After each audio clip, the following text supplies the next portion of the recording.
Hello friends, स्वागत है आप सभी का हमारे यूट्यूब चैनल पढ़ाई विद पीके में। दोस्तों, आज हम ज्ञान सेतु के अपनी चर्चा को अपनी क्लास को आगे बढ़ाते हुए सुबोध के विज्ञान भाग पर चर्चा करने जा रहे हैं और इनके प्रश्नों को हल करने जा रहे हैं। तो चलिए शुरू करते हैं। तो आज का हमारा जो प्रश्न है वह अभ्यास कार्यपत्र 6 कक्षा 7 से संबंधित है। और यदि आप जानना चाहते हैं कि सर इसका पेज नंबर क्या है, तो इसका जो पेज नंबर है वह आपका है 42 तो चलिए शुरू करते हैं।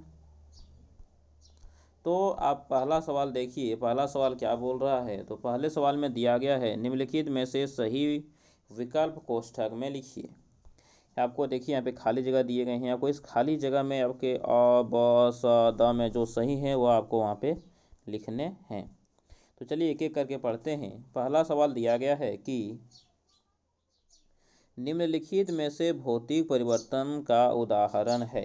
भौतिक परिवर्तन का उदाहरण है। तो भौतिक परिवर्तन क्या होते हैं, यदि आप नहीं जानते हैं कमेंट बॉक्स में कमेंट कीजिए, तो मैं उस पर एक वीडियो बनाऊंगा। तो देखिए, दही, दूध का दही में बनना, फिर से हम दूध बना सकते हैं क्या? नहीं।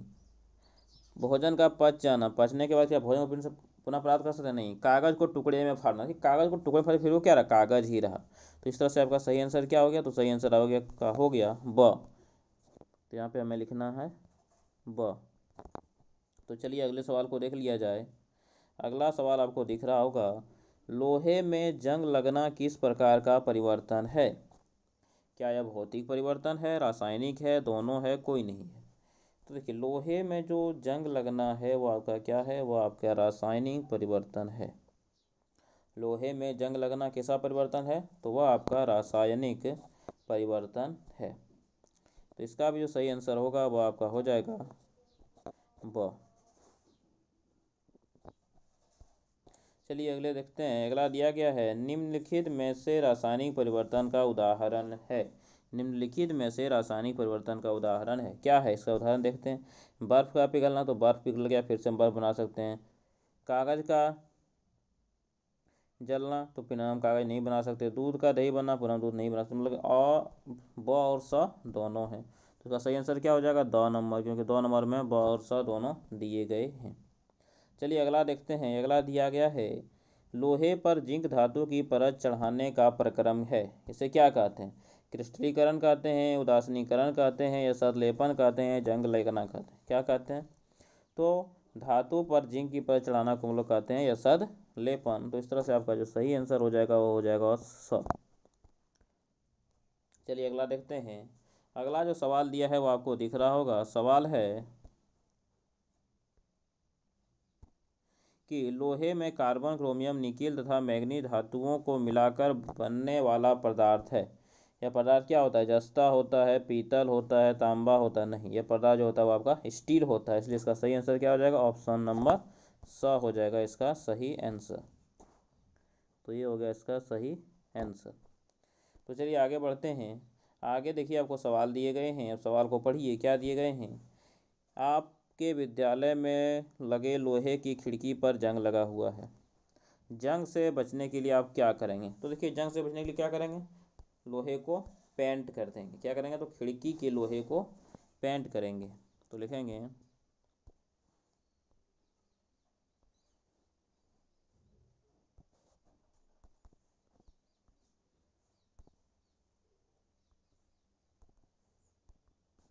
लोहे की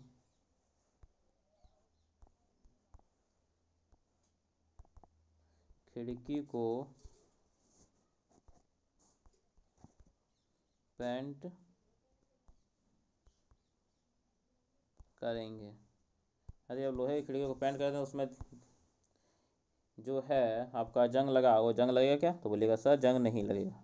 इसे आप लोग अपने क्लासेस में पढ़े होंगे। चलिए अगला सवाल है, निम्नलिखित परिवर्तनों को पढ़कर इनके क्रम, इनके प्रकार एवं अंतर लिखिए। तो कागज का जल कर राख होना, तो क्या पुनः कागज बना सकते हैं? नहीं। तो इस प्रकार के परिवर्तन क्या बोलते हैं? तो इस प्रकार के परिवर्तन को बोलते हैं रासायनिक परिवर्तन।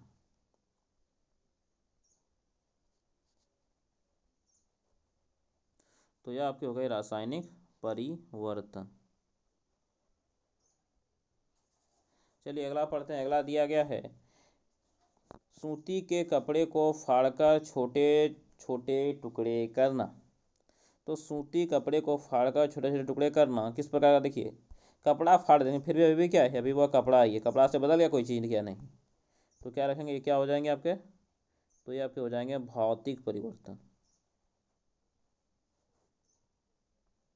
आप लोग मुझे लगता है कि ये सब चीज़ें जानते होंगे, और यदि नहीं जानते कमेंट बॉक्स में कमेंट कीजिए, मैं आपको इन सभी चीज़ों को डिटेल में बताऊंगा। ये कक्षा 7 से संबंधित है तो मैं पूरे कक्षा 7 के पूरे विज्ञान खंड की यहाँ पे चर्चा करूँगा, लेकिन यदि आप लोग कमेंट करते हैं तब, नहीं तो नहीं, क्योंकि इस तरह से करने के बाद बहुत से लोग हैं जो कि वीडियो नहीं देखते हैं। तो चलिए, तो दोनों परिवर्तन में क्या अंतर है, तो दोनों परिवर्तन में क्या अंतर है, तो रासायनिक परिवर्तन में नए पदार्थ का निर्माण होता है जबकि भौतिक परिवर्तन में नहीं। तो लिखेंगे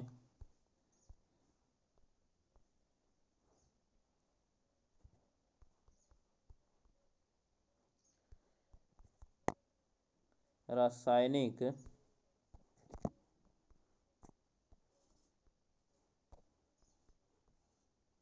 परिवर्तन में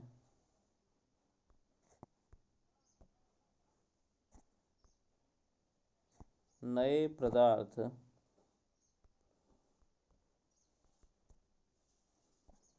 का निर्माण होता है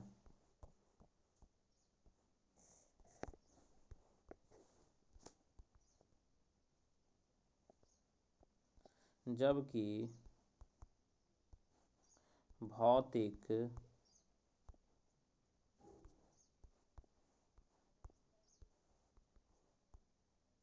परिवर्तन में, जबकि जो भौतिक परिवर्तन होते हैं, भौतिक परिवर्तन में क्या होते हैं, तो भौतिक परिवर्तन में नए पदार्थ का निर्माण नहीं होता है, में नए पदार्थ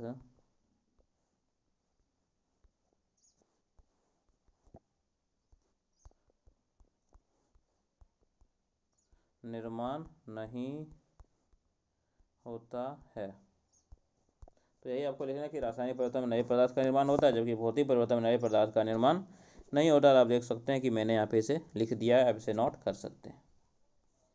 तो चलिए अगले सवाल को देखा जाए। अगला सवाल लिख रहा होगा आपके स्क्रीन पे, सवाल नंबर 4, और सवाल है ऐसे कोई दो उदाहरण लिखिए जिसमें भौतिक और रासायनिक दोनों प्रकार के परिवर्तन होते हैं। तो ऐसे हमें दो उदाहरण लिखने के लिए बोले गए हैं जिनमें कि भौतिक परिवर्तन एवं रासायनिक परिवर्तन दोनों प्रकार के परिवर्तन होते हैं। चलिए लिखते हैं कि ऐसे कौन से परिवर्तन है। तो देखिए सबसे पहला तो आपका मोमबत्ती का जलना है, मोमबत्ती का जलना। और एक परिवर्तन आप लोग खुद बताइए क्योंकि आप लोगों ने किताब पढ़ा होगा, ठीक। तो मुझे लगता है कि एक परिवर्तन आप लोग खुद बता सकते हैं, तो मैंने एक परिवर्तन यहाँ पे लिखा है, एक परिवर्तन आप लोग खुद बताइए, यदि नहीं जानते हैं कमेंट बॉक्स में कमेंट कीजिए। अगला सवाल आपके सामने है कि रासायनिक परिवर्तन के दौरान कौन सी घटनाएं होती हैं, किन्हीं 3-4 घटनाओं के बारे में लिखिए। तो रासायनिक परिवर्तन के कारण कौन कौन सी घटनाएं होती हैं, तो देखिए रासायनिक परिवर्तन के कारण सबसे पहले क्या होता है, पदार्थ में परिवर्तन होता है, नए पदार्थ का निर्माण होता है, नए पदार्थ का क्या होता है, तो नए पदार्थ का निर्माण होता है। फिर और क्या होते हैं, पदार्थ के रंग बदल जाते हैं, तो क्या होता है, रंग में परिवर्तन होता है।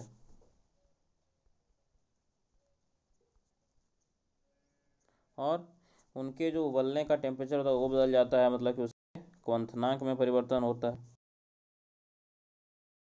क्या होते हैं, उसके क्वथनांक में परिवर्तन होते हैं।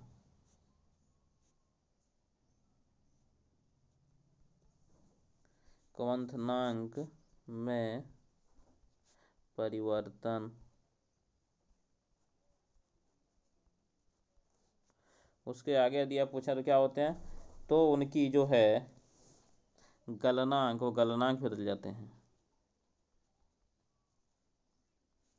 गलनांक में परिवर्तन। और भी बहुत चीज़ों में परिवर्तन होते हैं, लेकिन मेनली यहाँ पे आपको 4 बोले गए थे तो मैंने यहाँ पे 4 परिवर्तन लिख दिए हैं, आप इन्हें एग्जिट इसी तरह से नोट कर लें।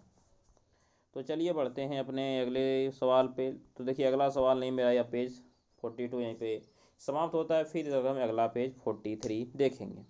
लेकिन अगले पेज पे जाने से पहले एक बार हम आप लोगों से फिर से रिक्वेस्ट करते हैं कि यदि अभी तक आपने मेरे चैनल को सब्सक्राइब नहीं किया है तो अभी तुरंत वीडियो के नीचे जाकर लाल रंग में आपको सब्सक्राइब बटन दिख रहा होगा, उसे सब्सक्राइब जरूर करें। उसके बाद आपको ये बेल घंट आइकॉन दिखेगा, उसे दबा कर ऑल पर क्लिक जरूर करें और वीडियो को लाइक करें, इसे अपने दोस्तों के साथ शेयर जरूर करें। और हाँ, वीडियो आप लोग पूरा ज़रूर देखें, क्योंकि यदि आप लोग वीडियो को पूरा नहीं देखते हैं तो मैं जो भी पॉइंट बताता हूँ वो आप लोगों उसे कैच नहीं कर पाते हैं, आप लोग उस पॉइंट को छोड़ देते हैं, जो कि आप लोगों के लिए ही मुश्किल है। मुझे उससे कोई हानि नहीं होने वाली है। चलिए देखते हैं अगले सवाल को। अगला सवाल दिख रहा होगा कि निम्नलिखित प्रश्नों के सही उत्तर के क्रमाक्षर को चुनकर कोष्ठक में लिखिए। ठीक है, चलिए लिखते हैं। पहला दिया गया है तापमान में प्रयुक्त युक्ति है।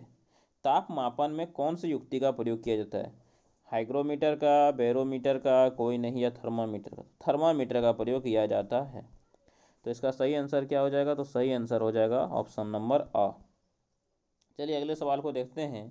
अगला सवाल दिख रहा होगा आपके स्क्रीन पे। सवाल है, मानव शरीर का तापमान होता है कितना होता है? 36 डिग्री से 38 डिग्री सेंटीग्रेड, 96 से 97 डिग्री सेंटीग्रेड, 20 डिग्री सेंटीग्रेड या दोनों? देखिए 20 डिग्री सेंटीग्रेड तो नहीं होता है, लेकिन 36 डिग्री सेंटीग्रेड और 96 डिग्री सेंटीग्रेड दोनों होता है, मतलब कि आ और ब दोनों। तो इसका सही आंसर क्या हो जाएगा? तो सही आंसर हो जाएगा इसका ऑप्शन नंबर द। तो सही आंसर यहाँ पे लिखेंगे ऑप्शन नंबर द, ये होगा इसके सही आंसर। तो चलिए अगले सवाल को देखा जाए। अगला सवाल दिख रहा होगा आपकी स्क्रीन पे। सवाल है, चालन विधि द्वारा ऊष्मा का हस्तांतरण निम्न में होता है। तो चालन विधि की ऊष्मा का हस्तांतरण 3 विधियों द्वारा होता है: चालन, संवहन और विकिरण द्वारा। आप इन सब के बारे में जरूर पढ़े होंगे, नहीं पढ़े हैं तो कोई बात नहीं।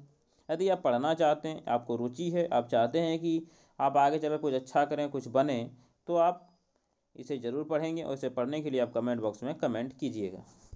चलिए देखते हैं अगला। अगला है, हाँ, तो किससे होता है? तो धातु से होता है। तो चालन विधि द्वारा ऊष्मा का हस्तांतरण धातु से होता है। इस तरह से आपका इसका आंसर हो जाएगा ग। तो चलिए अगला देखते हैं। अगला दिया गया है कि टी पैन में चाय बनाते समय उसके धातु हत्थे को गर्म होने में निम्न प्रक्रिया होती है। कौन सी प्रक्रिया से गर्म होता है? विकिरण से होता है, ऊष्मा के संवहन से होता है, या ऊष्मा के चालन से होता है, या और बहुत दोनों? देखिए किससे होता है? तो ऊष्मा के चालन से। इसका सही जो आंसर हो जाएगा ऑप्शन नंबर आ। तो इसका सही आंसर हो गया ऑप्शन नंबर आ। तो चलिए अगले सवाल को देखा जाए। अगला सवाल दिया गया है कि रिक्त स्थानों की पूर्ति कीजिए। रिक्त स्थानों की पूर्ति कीजिए, चलिए करते हैं। दिया गया है क नंबर, सूर्य से पृथ्वी तक ऊष्मा डैश विधि द्वारा पहुंचती है। तो सूर्य से पृथ्वी तक ऊष्मा जो होती है वो किस विधि द्वारा पहुंचती है? तो इस विधि का नाम है आपका विकिरण। विकिरण। तो चलिए अगला देखते हैं। इससे पहले मुझे इसे छोटा छोटा कर देना होगा। चलिए विकिरण। अगला दिया गया है आपका, ऊष्मा का हस्तांतरण, सवाल पढ़िए, ऊष्मा का हस्तांतरण डैश के पिंड से डैश ताप के पिंड की ओर होता है। तो क्या होता है? उच्च ताप के पिंड से निम्न ताप के पिंड की ओर होता है। तो क्या लिखेंगे? यहाँ पे लिखेंगे उच्च, मतलब कि अधिक ऊष्मा से कम ऊष्मा की ओर होता है। तो उच्च ताप पिंड, उच्च ताप के उच्च ताप के पिंड से निम्न ताप के पिंड की ओर, उच्च ताप के पिंड से निम्न ताप के पिंड की ओर होता है। चलिए अगला देखते हैं। अगर आप लोगों के स्क्रीन पे दिख ही रहा होगा। सवाल है कि रात्रि के समय स्थल से समुद्र की ओर वायु बहती है, इस घटना को डैश कहते हैं। तो देखिए स्थल से समुद्र की ओर वायु का बहना क्या कहलाता है? तो स्थल से जा रहा है, तो इसे हम लोग लिखते हैं थल समीर। तो इसे क्या लिखेंगे? इसे लिखेंगे थल समीर। तो ये आपका हो गया थल समीर। तो चलिए अगला देखा जाए। अगला सवाल देख रहा होगा आप लोगों के स्क्रीन पे ही है सवाल। सवाल दिया है कि मिलान कीजिए। सवाल है मिलान कीजिए, चलिए करते हैं एक एक करके मिलान। तो दिया है उष्मारोधी। तो ऊष्मा होता है मतलब जिससे ऊष्मा पास नहीं हो सकता, तो प्लास्टिक, लकड़ी, रबड़, इस सबसे ऊष्मा पास नहीं होती है, तो हमारे हो जाएंगे ऊष्मारोधी। थल समीर, मैंने बताया थल समीर क्या होता है, थल से जल स्रोत की ओर मतलब कि समुद्र की ओर वायु बहेगी। ऊष्मा चालक, जिससे ऊष्मा पास हो सके तो ऊष्मा चालक। जल समीर, समुद्र से थल की ओर वायु का बहना जल समीर। ट्रैप वायु, तो ट्रैप वायु होती है जो वायु फंस जाती है, मतलब कि जो वायु कपड़ों के रेशों के बीच में फंस जाती है वह क्या कहलाती है, ट्रैप वायु। चलिए चलते हैं अगले सवाल पे। अगला सवाल दिख रहा होगा आपके स्क्रीन पे है, और सवाल है कि निम्नांकित चित्र पढ़कर सही नाम लिखिए। यहाँ पे आपको 3 चित्र दिए गए हैं, इन तीनों चित्रों को पढ़कर इनके नाम लिखने हैं। देखिए इसमें क्या हो रही है, जल से वायु जो है वो स्थल की ओर जा रही है, तो मैंने बताया जल से स्थल की ओर जाएगी तो क्या कहेंगे, बिल्कुल से उसे हम लोग कहेंगे जल समीर। चलिए लिखा जाए यहाँ पे जल समीर,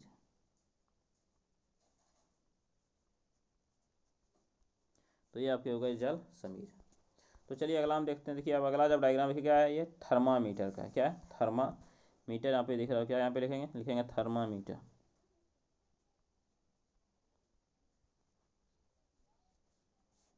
थर्मामीटर।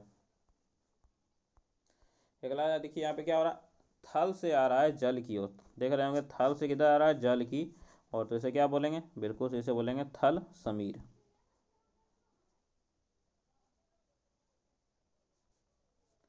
ये आपके हो गए थल समीर। चलिए आगे चलते हैं। आगे दिया गया है कि आप लोग सवाल पढ़िए मेरे साथ। सवाल में आपको दिया गया है सवाल नंबर 5, और सवाल है डॉक्टरी थर्मामीटर के उपयोग के दौरान की जाने वाली किन्हीं 3 सावधानियों के बारे में लिखिए। कि जो डॉक्टरी थर्मामीटर है उसका उपयोग जो करते हैं उस दौरान हमें कौन सी सावधानियां बरतनी चाहिए, कौन सी सावधानियां हैं जिन्हें की रखनी चाहिए। तो सबसे पहले क्या होना चाहिए, देखिए आप लोगों ने जब डॉक्टर को देखा होगा मापते हुए, तो वो देखते हैं कि वो क्या करता है, ये थर्मामीटर है, इस थर्मामीटर को उसने से झाड़ते हुए देखा होगा, इस तरह से पटक पटक इसे क्या करता है, झाड़ता है, ताकि इसका जो पाठ्यांक है वो कहाँ जाए, तो जीरो पर आ जाए, जीरो पर आ जाए इसका पाठ्यांक। पाठ्यांक मतलब जहाँ से वो मापता है तो वो कहाँ तक आ जाए, जीरो तक आ जाए। दूसरा दूसरा कि इसे हमें क्या करना है, हमेशा साफ रखना है। क्या करना है, इसे हमेशा स्वच्छ रखना है, हमेशा इसे साफ रखना है। तो चलिए लिखते हैं।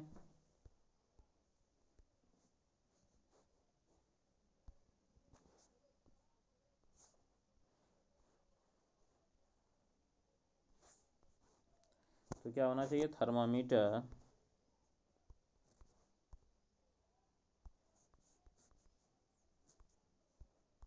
का पाठ्यांक, ये पाठ्यांक लिख दिया, पाठ्यांक होगा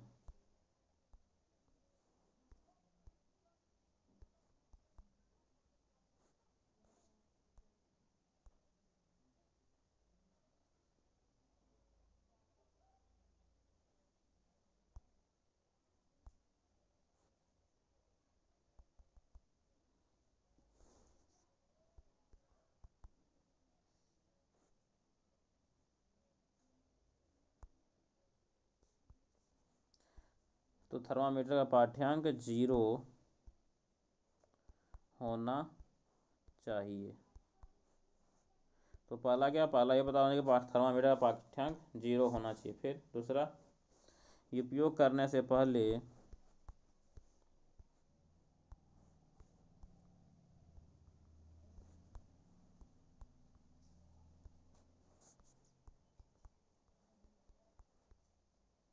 सुनिश्चित करना चाहिए कि यह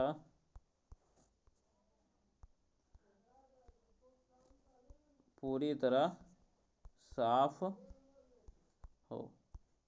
और अगला दिया गया है, तो अगला क्या लिखेंगे, अगला लिखेंगे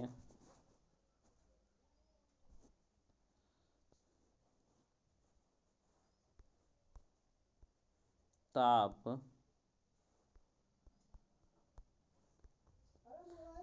मापते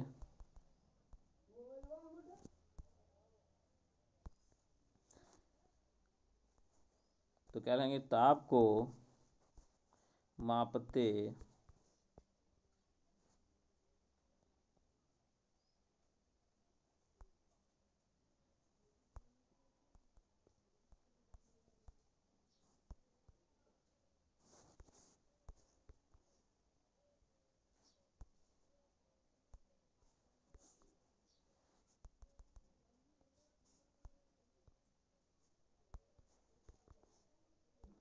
मापते समय थर्मामीटर स्थिर रहे।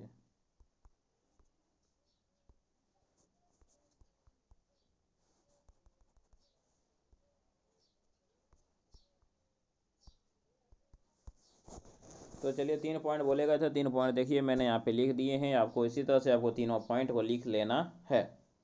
तो चलिए आज का वीडियो यहीं तक रखते हैं, फिर मिलेंगे अगले वीडियो में। लेकिन वीडियो समाप्त करने से पहले एक बार फिर से, यदि आप लोग हमारे चैनल को सब्सक्राइब नहीं किए हैं तो अभी तुरंत वीडियो के नीचे सब्सक्राइब बटन दिख रहा होगा, सब्सक्राइब बटन दबा के चैनल को सब्सक्राइब जरूर करें, वीडियो को लाइक करें और उस बेल आइकन को दबाना ना भूलें।